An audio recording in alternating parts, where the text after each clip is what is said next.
ni Malia ang mga costume ng kanyang mamang Pokwang. Sa halip nga daw na tulungan siya nito na mag-impake, ay naisipan pa nga daw na guluhin nito ang mga costume.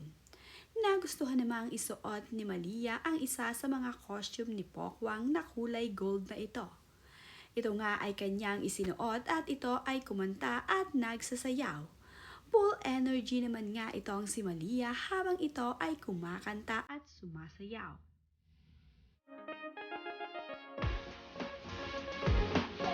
I love you and say, who's your mister? This is my child. Watch them, you, and much more than to the snake. Wow. How do you like your pet snakes? You have a pet snake? Yes. That's so scary. No, don't. Don't Penny. I keep a different. Nakakatuwa naman nga ang anak ni Malia na nagpasalon pa nga. Sumabay ito sa kanyang Ate May habang ito namang si Ate May ay nagpapaayos ng kanyang mga pilik mata.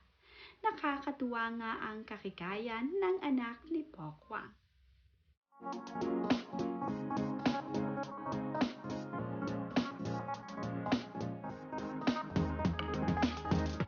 Nagpapaayos nga ng kanyang pilik mata itong si Ate May, habang ito namang si Malia ay nagpapalinis ng kanyang mga kuko at nagpapalagay ng cutics.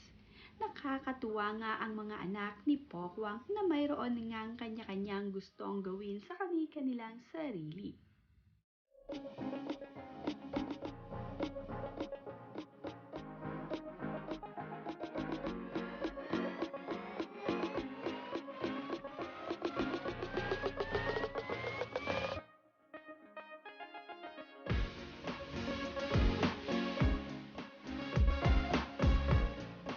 Magkasama naman nga itong si Pokwang at ang kanyang anak na si Ate May.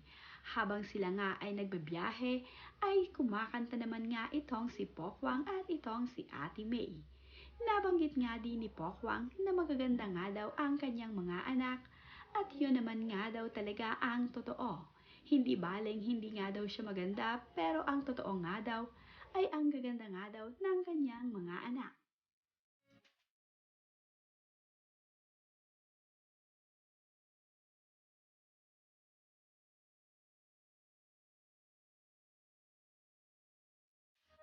Naka-move on na nga itong si Pokwang.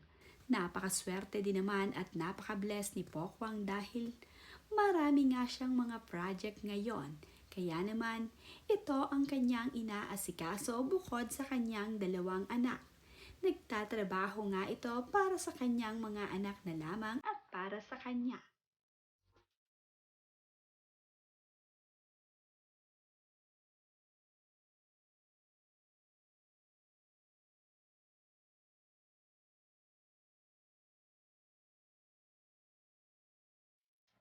Tuwang-tuwa naman nga itong si Ninang Kay sa kanyang inaanak na si Malia.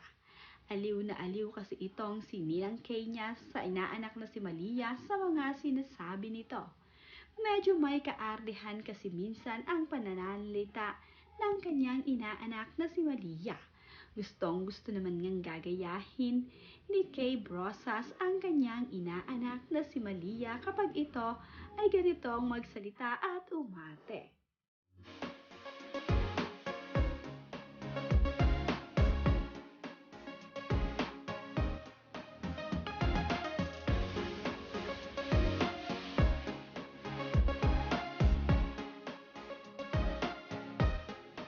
Daddy. Mama, you have to bring this and this and this and this and this and this. For what? And this. You have to bring everything. For? This is for the beach to get picnic. Oh. I thought we were going to have a tea party. Now picnic. Oh, tea party in the beach. Yeah? And so?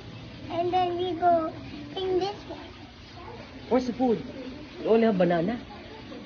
Yeah, I get only bananas. Okay. Mom, let's go to the beach. BFF, let's go to the beach! Let's go to the beach, Mom. Let's go to the beach! Come on, Mama. 1, 2, 3. 1, 2, 3. Let's You say with me. 1, 2, 3. Let's go to the beach! See, we're blending. One more time. Let's go to the beach! Kapag nga walang work itong si Pokwang ay dito sila namamalagi ng kanyang anak na si Malia sa kanilang rest house sa Bataan. Ito nga ang bagong patayong bahay ni Pokwang na ngayon ay buo na.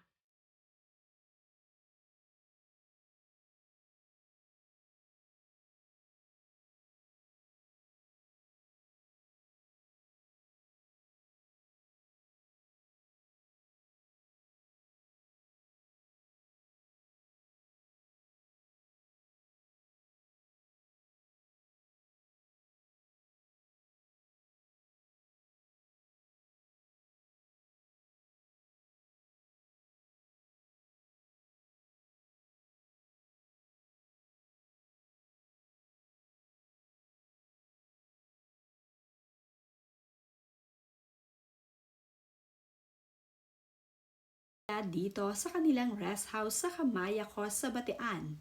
Napaka-relaxing kasi ng lugar na ito at mayroon pang beach na madali nilang mapuntahan. Kaya naman, madalas sila ngayon sa kanilang rest house.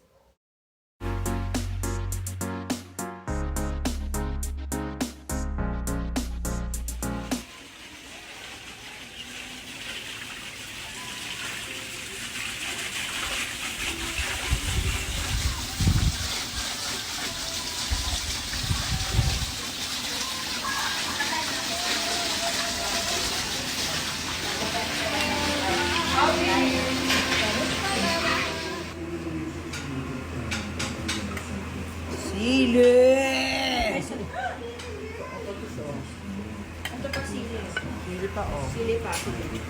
Tuna! Panga mo! Sili ulit!